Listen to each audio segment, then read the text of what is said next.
সন্তান হইয়া গেলে মেয়েদের কোনো কিছু আর থাকে না। তুমি যদি আমার কাছে আসো তুমি কিলাম চেস হারাই ফেলাইবা, কোনো কিছু হইব না। পরে সে আমার কাছে আমার জড়াই ধরছে এই প্রথম দিন। স্বামীর অনুপস্থিতিতে ভাগিনার সাথে জড়িয়ে পড়েন পরক্রিয়া সম্পর্কে। নিজের দৈহিক চাহিদা মেটাতে নিয়মিত ভাগিনাকে রুমে ডেকে নিয়ে শারীরিক তৃপ্তি মেটাতেন এই নারী। আমি ওরা অনেক চেষ্টা করছি, জোরাজুরি করছি, এই কারণে আমার পদ্মার কাগজও ছিঁড়া গেছে। সে আমারে দৌড়বি। পরিবারের সবার লোকচক্ষুর অন্তরালে দিনের পর দিন আপন ভাগিনার সাথে শারীরিক সম্পর্ক চালিয়ে গেলেও পরিবারের লোকজন তা সন্দেহ করেনি। 2 সন্তানের জননী এই নারী বলেন, নিজের স্বামীকে ঠকিয়ে প্রথম দিকে ভাগিনার সাথে বিছানায় না যেতে চাইলেও অবিবাহিত ভাগিনার জবরদস্তি ও জড়াজড়িতে তার সাথে সম্পর্ক করতে বাধ্য হন তিনি। এরপর থেকেই বিভিন্ন জায়গায় নিয়মিত চলে তাদের দৈহিক সম্পর্ক।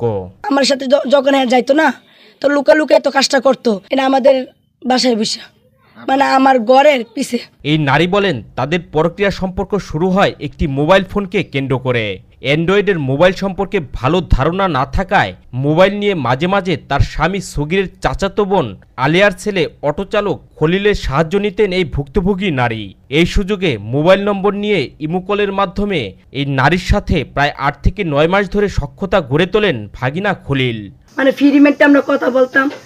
আমার টাচ মোবাইল ছিল, আমি টাচ মোবাইল কিছু বুঝতাম না, আমার টাচ মোবাইলে লেগে এর কাছে আমি আইতাম।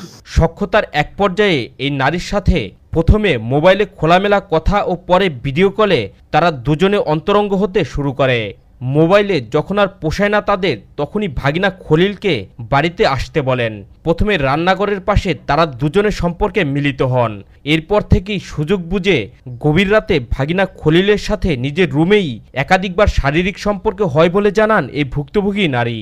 এই ছেলে আমার মোবাইলের কথা কইতে কইতে মায়া জড়াইতে সে আমার কাছে 1-2 দিন না 8-9 মাস ধরে সে আমার বুক করছে। এমন চাঞ্চল্যকর ঘটনা ঘটেছে বরগুনা সদর উপজেলার 1 নং বদরখালী ইউনিয়নের পশ্চিম বাউলাকার গ্রামের আনন্দবাজার এলাকায়।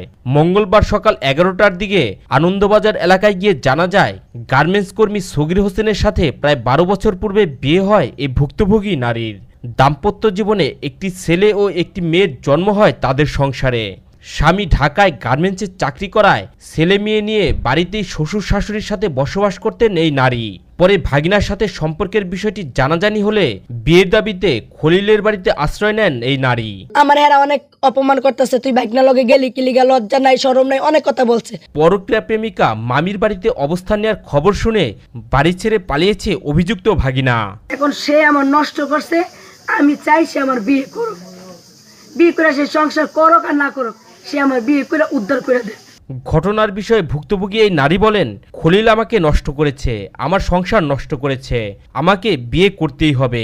আমার দাবি একটাই, আমি খারাপ হই আর ভালো হই যাই হই, সে আমার নষ্ট করছে, সে আমার গ্রহণ করে নিতেইব। এদিকে স্ত্রীর অন্য ছেলের সাথে সম্পর্কের বিষয়ে সগীর বলেন, আমার 2 সন্তানের মুখের দিকে তাকিয়ে প্রথম দিকে আমি সব মেনে নিয়ে স্ত্রীকে ক্ষমা করে দেই এবং তাকে শপথ করাই সে যেন ভাগিনার সাথে আর সম্পর্কে না থাকে। কিন্তু তার স্ত্রী তাকে কথা দিয়ে কথা রাখেনি, উল্টো সে নিয়মিত ভাগিনা খলিলের সাথে সম্পর্ক চালিয়ে গেছে। আমার বউর সাথে আমার এক স্বাস্থ্য ভাগ্নের পরকীতে করার পরে এটা 8-9 মাস ধরে চলতে আছে। আমি থাকি ঢাকা।